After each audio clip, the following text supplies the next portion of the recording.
യൂട്യൂബിൽ 10 മില്യൺ ആളുകൾ കണ്ടൊരു റെസിപ്പി. അത്രയും ആളുകൾക്ക് ഒരു റെസിപ്പി കാണണമെങ്കിൽ അതിൽ എന്തെങ്കിലും ഒരു പ്രത്യേകത ഉണ്ടാവില്ലേ?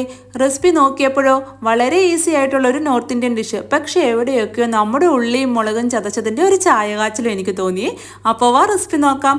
പാനിലേക്ക് 3 ടേബിൾ സ്പൂൺ എണ്ണ ഒഴിച്ച് ഈ എണ്ണ ഒന്ന് ചൂടാവുമ്പോൾ അതിലേക്ക് എരിവിന് ആവശ്യത്തിനുള്ള വറ്റൽമുളക്, ഞാനിവിടെ ഒരു 8-10 വറ്റൽമുളക് ഇട്ട് കൊടുത്തിട്ടുണ്ട്. ഇനി ഇതൊന്ന് ചൂടായി മുളകൊക്കെ ഒന്ന് മൂത്ത് ഒരു ഡാർക്ക് ബ്രൗൺ കളറാകുമ്പോൾ നമുക്കിതൊന്ന് കോരി മാറ്റാം. ഇനി അതേ എണ്ണയിലേക്ക് ഒരു കുടം വെളുത്തുള്ളി തൊലിയൊക്കെ കളഞ്ഞ് അല്ലികളാക്കിയതും ചേർത്ത് ഒരു ലൈറ്റ് ഗോൾഡൻ കളറാകുമ്പോൾ അതും കോരി മാറ്റാം.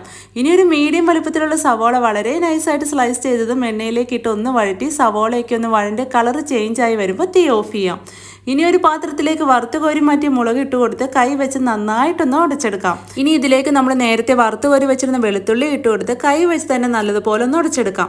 ഇനി കുറച്ച് മല്ലിയില, ഇനി ചെറുതായി അരിഞ്ഞ കറിവേപ്പില, ആവശ്യത്തിന് ഉപ്പ്, നേരത്തെ വറുത്ത് വെച്ചിരുന്ന സവോളയും ചേർത്ത് കൊടുത്ത് ഇനി ഒരു ചെറുനാരങ്ങയുടെ നീരും പിഴിഞ്ഞൊഴിച്ച് നന്നായി മിക്സ് ചെയ്ത് കുഴച്ചെടുത്ത് കഴിഞ്ഞ് ഒരു സ്പൂൺ വെളിച്ചെണ്ണയും ഇതിൻ്റെ മേളിലേക്കായിട്ട് ഒഴിച്ചു കൊടുത്തു കഴിഞ്ഞാൽ നോർത്ത് ഇന്ത്യൻ സ്പെഷ്യൽ റോഷൻ ബുർത്ത റെഡിയായി. നല്ല ചൂട് ചോറിനൊപ്പം നല്ല ചെണ്ടം പുഴുങ്ങിയ കപ്പയ്ക്കൊപ്പമൊക്കെ നല്ല സൂപ്പർ ടേസ്റ്റി സൈഡാണ്. അപ്പോൾ എല്ലാവരും ഒന്ന് ട്രൈ ചെയ്ത് നോക്കുക. ഇതേപോലെയുള്ള ഈസി ആൻഡ് ടേസ്റ്റി റെസിപ്പീസിന് ഈ പേജ് ഫോളോ ചെയ്യാനും ലൈക്ക് ചെയ്യാനൊന്നും മറക്കല്ലേ. ഇത്തരം ഈസി ആൻഡ് ടേസ്റ്റി റെസിപ്പീസുമായി നമുക്ക് വീണ്ടും കാണാം. Okay, by.